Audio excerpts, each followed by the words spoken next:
Welcome to educational platforms IMFIS academy.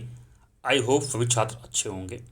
आज के इस वीडियो में हम बात करेंगे यूपी PCS टॉपर्स 2019 के द्वारा सुझाए गए जो मॉडल आंसर थे उसके बारे में। इस सीरीज में ऑलरेडी आपका जो है एक वीडियो आ चुका है, ये उस सीरीज का दूसरा वीडियो है। इसके अंदर हम टॉपर्स के द्वारा जो सुझाव दिए जाते हैं मॉडल आंसर को लेकर उस पर हम बात करते हैं, ठीक है। इससे पहले अगर आप चैनल पर नए हैं तो प्लीज़ चैनल को सब्सक्राइब कर लें, बेल आइकन को प्रेस कर दें। साथ ही यूपी PCS मेंस की जितनी भी सीरीज चल रही है उसको फॉलो करते रहिए, आपको बहुत ज़्यादा बेनिफिट होगा। साथ ही 2021 वाले छात्र भी हैं जो जिनको शायद दोबारा मौका मिल सकता है, वो भी अपना तैयारी में लग जाएं, और 2022 वाले तो लगे ही हुए हैं, ठीक है। तो चलिए स्टार्ट करते हैं। टॉपिक क्या है देखते हैं इसको।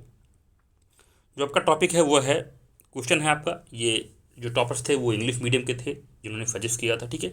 चलिए इसमें आपके FDM DSP डिप्टी जेलर, ठीक है, नायब तहसीलदार, सारे जो टॉपर्स हैं उनके हैं। टोटल मैंने आपको ऑलरेडी बता दिया था कि इसके अंदर 100 मॉडल आंसर मेरे पास हैं, ठीक है। जैसे जैसे टॉपिक आपके होते जा रहे हैं आपको सारी PDF भी मिल जाएगी, ठीक है। तो चलिए देखते हैं क्वेश्चन क्या था और मॉडल आंसर को किस तरीके से इन्होंने कहा है कि अप्रोच करना चाहिए, उसकी बात करते हैं, ठीक है। क्वेश्चन था, explain the challenges and food security in India, how can they be removed, explain. तो दो पार्ट हैं क्वेश्चन के। पहला कह रहा है कि इंडिया के अंदर जो है चैलेंजेस क्या हैं फूड सिक्योरिटी को लेकर, ठीक है। ये आप समझ गए अच्छे तरीके से, ठीक है। जो हिंदी मीडियम के छात्र वो भी इजीली इसको पकड़ लेंगे, कोई दिक्कत बात नहीं है, ठीक है। और दूसरा कह रहा है कि हमें उसे ख़त्म कैसे करना है, ठीक है। जो फूड सिक्योरिटी का चैलेंज है उसे हमें ख़त्म कैसे करना है, उसे हमें जो है कैसे रिमूव करना है। तो इनका जो इंट्रो है वो देख लेते हैं। इंट्रो किस तरीके से सजेस्ट किया है इन्होंने। इंट्रो में कहा है कि according to world food summit, ठीक है। देखिए यहाँ पे एक जो है ऑर्गेनाइजेशन का जिक्र किया। Food security is defined as when all people at all the time have physical and economical access to sufficient safe nutrition food which meet the dietary need, ठीक है। तो सीधा मतलब यही है कि इन्होंने वर्ल्ड फूड समिट का जो है जिक्र किया, और फूड सिक्योरिटी को वर्ल्ड फूड समिट ने जिस तरीके से डिफाइन किया है, परिभाषित किया है, उसको अच्छे से उसकी प्रेफर दी। तो ये आपको जो हिंदी में छात्र हैं उनको भी इजीली मिल जाएगा। आप जब इसकी वेबसाइट पे जाएंगे वहाँ पर डाटा मिल जाएगा और आप इजीली इसको लिख सकते हैं, ठीक है। तो अच्छा डिफिनीशन था, आराम से आपने इसको वहाँ पिक किया। यानी जो सीखना था यही है कि शुरुआत कहाँ से करनी है। एक वर्ड ऑर्गेनाइजेशन से, किसी डाटा से भी आप शुरुआत कर सकते थे, बट इन्होंने डिफिनीशन शुरुआत किया क्योंकि टॉपिक ही ऐसा है। तो यहाँ पे आप डिफिनीशन भी ले सकते हैं। तो 3-4 चीज़ें होती हैं जिससे हम स्टार्ट करते हैं। रिफंड में क्या जिक्र किया, refund global hunger index poor ranking highlights the challenge in food security. अब देखिए ग्लोबल हंगर इंडेक्स का भी उन्होंने जिक्र किया और वर्ल्ड फूड समिट का। तो कहीं ना कहीं ये दिखाता है कि आपका जो आंसर है एक मजबूत पकड़ बन रहा है, क्योंकि आपने 2 इंटरनेशनल जो है बॉडीज़ का जिक्र करते हुए आपने इस चीज़ को प्रूफ किया, ठीक है। प्रश्न आपने खड़ा किया, ठीक है। अब चैलेंजेस के बारे में देखिए क्या लिखते हैं। चैलेंजेस में कह रहे हैं कि जो है जो कवरेज रिलेटेड इशू है यानी एसेसिबिलिटी की समस्या है, ठीक है। अफोर्ड नहीं कर पा रहे हैं यानी अफोर्डेबिलिटी की समस्या है, क्योंकि प्राइस ज़्यादा हो सकता है, प्राइस रिलेटेड इशूज़ हैं, थोड़ा सा ये लिंक कर दिया उन्होंने, ठीक है। यूटिलाइजेशन का इशू है, एब्जॉर्प्शन रिलेटेड इशू है, ठीक है। और सिक्योरिटी इशू है आपका, यानी safety and security of women, ठीक है। Marginalised section affected the food security, ठीक है। तो जो महिलाएं हैं उनकी समस्या है, जो लोग जो है आपका एक प्लेस से दूसरे प्लेस जा रहे हैं, मार्जिनाइज हो रहे हैं, ठीक, वहाँ पे जो इनके पास ज़मीनें नहीं है। तो कई सारे कारण हैं जो है फूड जो है सिक्योरिटी के, ठीक है। तो ये आपका हो जाएगा, ठीक है। तो यहाँ से उन्होंने चैलेंज दिखा दिया। तो आप भी हिंदी में अच्छे तरीके से इसको चेंज कर सकते हैं, कोई दिक्कत नहीं है, आसानी से पॉइंट आपके भी जाएंगे। बट वही है कि हेडिंग कैसे लगा रहे हैं और पॉइंट कितना शॉर्ट लिख रहे हैं, ये आपको वहाँ पे आपको देखना होगा जो इन्होंने सजेशन दिया है, ठीक है। तो ये फूड सिक्योरिटी का चैलेंज इन्होंने लिख दिया। अब देखिए क्या क्या स्टेप दिया जा रहा है, ये बहुत इंपॉर्टेंट चीज़ होती है। यहाँ से हमें टॉपर्स के माध्यम से सीखना होगा, ठीक है। क्या क्या स्टेप लेने, पहला कह रहा है कि देखिए जो चीज़ चैलेंज खड़ा किया आप कहेंगे उसी का सोल्यूशन दे रहे हैं, ये अच्छी चीज़ होती है। जो आपने प्रश्न खड़े किए चैलेंज में, देखो जो चैलेंज वाले क्वेश्चन होते हैं वो बहुत आसान होते हैं, क्योंकि वहाँ पर उसका उत्तर, क्योंकि आपको जवाब के माध्यम से देना पड़ता है, वही उसका वे फॉरवर्ड होता है, वही उसका सोल्यूशन होता है, ठीक है। अब इन्होंने एसेसिबिलिटी की बात की थी, तो उन्होंने जिक्र किया MSP का, minimum support price to be incentivise production of wheat rice cultivation, ठीक है। Drastic rise after MSP to ensure food security, MS Swaminathan का जिक्र कर दिया कि भाई जैसे ही आया तो लोगों ने प्रोडक्शन करना भी शुरू किया। अब जब अच्छा MSP मिलेगा तो डेफिनेटली लोग क्या करेंगे, इंटरेस्ट लेंगे। जब उनकी फसल सही दाम पे जाएगी तो डेफिनेटली इंटरेस्ट होगा, तो लोग ज़्यादा उगाएंगे तो डेफिनेटली जो फूड सिक्योरिटी की समस्या है वो दूर होगी।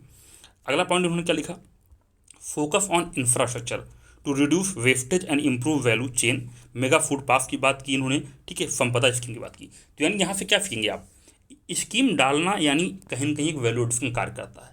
तो जितनी भी स्कीम हैं उसके लिए मैंने आपको ऑलरेडी कहा है कि विजन मेंस 365 की बुकलेट उठाइए, इंपॉर्टेंट स्कीम को वहाँ पे छाटिए। जब भी सोशल सिक्योरिटी का कोई इशू आएगा, ठीक है, डेफिनेटली आपको स्कीम का यूज करना ही करना है। बहुत ज़्यादा बेनिफिट आपको होने वाला है। जहाँ लगता है कि स्कीम आ सकती है वे फॉरवर्ड के अंदर, सजेशन के अंदर, डेफिनेटली उसका जिक्र करें। डाटा बहुत इंपॉर्टेंट है। डाटा फैक्ट जो फ्री में आपके लिए लेके आ रहा हूँ बहुत इंपॉर्टेंट है। डाटा अगर आपके पास है, डेफिनेटली आप जो है अपने जो कंप्यूटर है उससे 1-2 पॉइंट आगे निकलेंगे, आपको मार्क्स एक्स्ट्रा मिलेंगे। ये आप दिमाग में बैठा लीजिए, बिल्कुल डाटा को बैठा लीजिए, ठीक है, अगर आपको अच्छे मार्क्स लेके आने हैं तो। अगला है focus on agri allied activities and evergreen revolution to reduce burden on soil fertility, ठीक है, एंड फोकस ऑन न्यूट्रिजेंस, ठीक है। तो सबसे इंपॉर्टेंट चीज़ यही होगी, आपको पता है कि जो सॉइल की फर्टिलिटी है उसका एक बड़ा इशू है। ज़्यादा फर्टिलाइजर हम यूज कर रहे हैं, ठीक है, केमिकल फर्टिलाइजर यूज कर रहे हैं, तो सॉइल की जो फर्टिलिटी है वो डाउन जा रही है। अब फर्टिलिटी डाउन जाएगी तो प्रोडक्शन भी डाउन जाएगा आपका, ठीक है। जब प्रोडक्शन डाउन जाएगा तो फूड की कमी होगी, तो डेफिनेटली जो है इशू आपका क्रिएट हो जाएगा। तो कहीं ना कहीं आपको जो है सॉइल की जो फर्टिलिटी है उस पर भी आपको काम करना पड़ेगा, ठीक है। अगला क्या है, अब उसके लिए आप यहाँ पे स्कीम का भी जिक्र कर सकते हैं, ठीक है, गवर्नमेंट किस तरीके की स्कीम ले आ रही है और किस तरीके से ऑर्गेनिक फार्मिंग को जो है क्या कर रही है, बढ़ावा दे रही है, ठीक है। अगर कोई ऑर्गेनिक फार्मिंग से संबंधित कोई योजना आपको याद आ रही है, आप वहाँ पे डाल दीजिए, ठीक है। या कोई स्टेट है, जैसे सिक्किम आपका ग्रो कर रहा था, उसका जिक्र कर दीजिए कि सिक्किम ने अचीव करी, वो ऑर्गेनिक फार्मिंग की तरफ जा रहा है, ठीक है। उससे क्या होगा, सॉइल की जो हेल्थ है भाई, जैसे एक इंसान का हेल्थ होता है वैसे मिट्टी की भी जो हेल्थ होती है, ठीक है। तो डेफिनेटली आपको वहाँ पॉइंट्स मिलेंगे, एक्स्ट्रा मिलेंगे जो है आपके नंबर। अफोर्डेबिलिटी की बात कर रहे हैं, क्या कह रहे हैं देखिए, उसमें पीडीएफ का जिक्र कर दिया, पब्लिक डिस्ट्रीब्यूशन सिस्टम का, to ensure affordable price of the wheat rice pulses to the BPL. देखिए अगर आपका पीडीएफ नहीं होगा तो इजीली जो है कम पैसे में कैसे लोगों को जो है आपके राशन पहुंच पाएंगे, तो समस्या तो थी ही। PDS to reduce exclusion error and competition, ठीक है। तो पीडीएफ से क्या होगा, डेफिनेटली यही है कि अनाज जा रहा है, लोगों तक पहुंच नहीं पा रहा है, जो बिचौली हैं वो खा जा रहे हैं, ठीक है। तो डेफिनेटली तब भी बात वही रह जाएगी फूड सिक्योरिटी की, जब अंतिम व्यक्ति जो है सरकार की योजना पहुंचेगी नहीं तो दिक्कत तो होगी। तो कहीं जो चीज़ एरर हो रही थी उसको जो है रिड्यूस करेगा। अगला है आपका आईसीडीएफ आंगनबाड़ी सेंटर खुल रहे हैं, उससे क्या होगा, जो फोकस होगा उस चाइल्डहुड न्यूट्रिशन पर होगा, ठीक है। Ensure free of cost food to pregnant lady and children. जो लेडी आपकी प्रेग्नेंट है, अगर वो अच्छा भोजन नहीं खाएंगी तो डेफिनेटली बच्चे की जो हेल्थ है वो भी डाउन जाएगी, ठीक है। तो उस पर भी फोकस करने के लिए जितने भी आंगनबाड़ी सेंटर खोल लें वो अच्छी चीज़ होगी। तो इन्होंने ये सारी चीज़ें यहाँ पे दी, ठीक है। अंडर 3 ईयर्स ऑफ एज की बात हो रही है। अगला है मिड डे मील स्कीम का जिक्र किया, बहुत इंपॉर्टेंट स्कीम है for primary and upper primary students, ठीक है। अब देखिए यहाँ पे ब्रेन डेवलपमेंट के साथ एक इन्होंने ग्राफ भी बनाया कि जब 4 साल का बच्चा होगा तो विकास होना बहुत तेज़ी से शुरू हो जाता है, तो उस केस में जो है जनरली उस टाइम पे आपको चाहिए ही चाहिए, ठीक है। अगला है other step, focus on children hunger, ठीक है, लाइक माइक्रोन्यूट्रिएंट्स, ठीक है, behaviour change by eat right movement for absorbing related issues, ठीक है, डिवॉर्मिंग प्रोग्राम्स वाफ practice to improve the absorption, ठीक है। तो कई सारी योजनाओं का जिक्र किया इन्होंने, ठीक है, कई सारी योजनाओं का भी जिक्र किया यहाँ पे, और बात कर रहे हैं माइक्रो न्यूट्रिशन पे भी काम करने के लिए, ठीक है। और अगर कोई आप कैंपेन चला सकते हैं, अगर कोई कैंपेन चल रहा है वो भी अच्छी चीज़ है, जागरूकता बहुत इंपॉर्टेंट चीज़ है, ठीक है। तो उस पर भी काम करने की बात कर रहे हैं। बात करते हैं कंक्लूजन की, कंक्लूजन में क्या दिया, ठीक है, need to shift from food security NFSA 2013 to nutritional security to attend FTG, यानी जो सस्टेनेबल डेवलपमेंट गोल है उसकी भी इन्होंने जिक्र कर दिया। यानी आप देखेंगे तो अच्छे अच्छे ऑर्गेनाइजेशन का जिक्र किया, स्कीम का जिक्र किया, ठीक है, और हर टॉपिक को टच करते हुए निकल गए। तो ये सबसे अच्छा आंसर होता है आपका, ठीक है। टॉपर्स भी सजेस्ट कर रहे हैं इस फॉर्मेट पर लेकर चलेंगे, चाहे हिंदी मीडियम के छात्र चाहे इंग्लिश मीडियम के, दोनों को सीखना है, चीज़ें यहीं से निकल के आ रही हैं। बात है कंटेंट को डिलीवर करने की और प्रेजेंटेशन अच्छा करने की। जो इसमें अच्छा कर जाएंगे डेफिनेटली उनका स्कोर क्या होने वाला है, अच्छा होने वाला, ठीक है। तो ऑलरेडी 9 मिनट का ये वीडियो हो चुका है, उससे मैंने सोचा था एक टॉपिक में और कवर करूँगा इसमें। चलिए अच्छा देख ही लेता हूँ एक टॉपिक और, ठीक है। थैंक्स फॉर वॉचिंग, लगातार बने रहने के लिए। अगला क्वेश्चन है आपका, what is internet of things, IoT की बात की उन्होंने, और what are its potential use, ठीक है। तो छोटा सा क्वेश्चन है, देख लेते हैं। IoT is the interlinking of digital device, people, machine with wireless network, ठीक है, वायरलेस नेटवर्क, ठीक है, इंटरनेट, ठीक है। एग्जाम्पल के तौर पे access of camera on mobile controlling, ठीक है, controlling TV, washing machine, robot over internet, ठीक है। तो सीधे सीधे बता दिया कि इंटरनेट ऑफ थिंग्स क्या है, यानी सबसे पहले उन्होंने क्या किया, डेफिनेशन दिया उसका, ठीक है, और सारी चीज़ बताई। तो थोड़ा सा आप चाहेंगे तो थोड़ा कुछ चीज़ें जैसे वायरलेस नेटवर्क, ठीक है, तो यहाँ पे मार्क कर सकते हैं, ये चीज़ भी काम आएगी, ठीक है। लेटेस्ट को डेवलपमेंट है उसको भी जिक्र कर सकते हैं, बट यहाँ पर डिफिनेशन से काम चल जाएगा। अब देखिए क्या क्या चीज़ें कहाँ कहाँ जो है, जैसे इन्होंने एक ग्राफ भी मतलब एक ब्लॉक डायग्राम के माध्यम से दिखाने का प्रयास किया कि आईओटी में एटीएम मशीन के अंदर इस्तेमाल हो रहा है, ऑटोमेटिक कार में हो रहा है, ठीक है, एग्रीकल्चर सर्वे में इस्तेमाल हो रहा है, ठीक है, हेल्थ चेकअप में इस्तेमाल हो रहा है, इंडस्ट्रियल मशीन में जो है यूज हो रहा है, टेलीविजन में, रेफ्रिजरेटर में, सीसीटीवी कैमरा में। तो इतने सारे दे दिए, तो वो चीज़ें थोड़ा बहुत यहाँ पर डेफिनेशन दी और ये दिया, तो ये अच्छा हो जाएगा 5 टेक के हिसाब से, ठीक है। इसका पोटेंशियल की बात की इन्होंने, इसमें कहा कि इंडस्ट्री के अंदर भी इस्तेमाल कर सकते हैं, जैसे ऑटोमेशन में और कंट्रोलिंग मशीन्स में। तो ये आपका पोटेंशियल एप्लीकेशन हो गया, ठीक है। हाउस होल्ड में क्या इसका इस्तेमाल हो सकता है, ठीक है, कंट्रोलिंग डिवाइसेस, ठीक है, एनर्जी सेविंग्स में, ठीक है।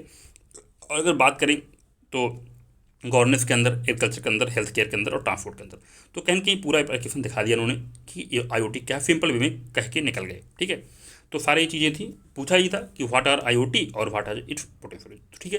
तो अच्छे से निकल गए, बस यही कि इतनी सारी जो डायमेंशन है आपको पता होना चाहिए, उसकी एप्लीकेशन पता होना चाहिए, ठीक है। टेक्नोलॉजी के अंदर आप समझेंगे, मैं ऑलरेडी जब आपके प्लानिंग में डिस्कस करूँगा GS3 के, तो डेफिनेटली आपको पता है कि 5 टेक के अंदर आप लास्ट का 4 ईयर का पेपर देखेंगे PCF का, तो क्लियरली एकदम क्लियर है कि आपको जो है वहाँ पर एप्लीकेशन बेस्ड क्वेश्चन आते हैं, ठीक है।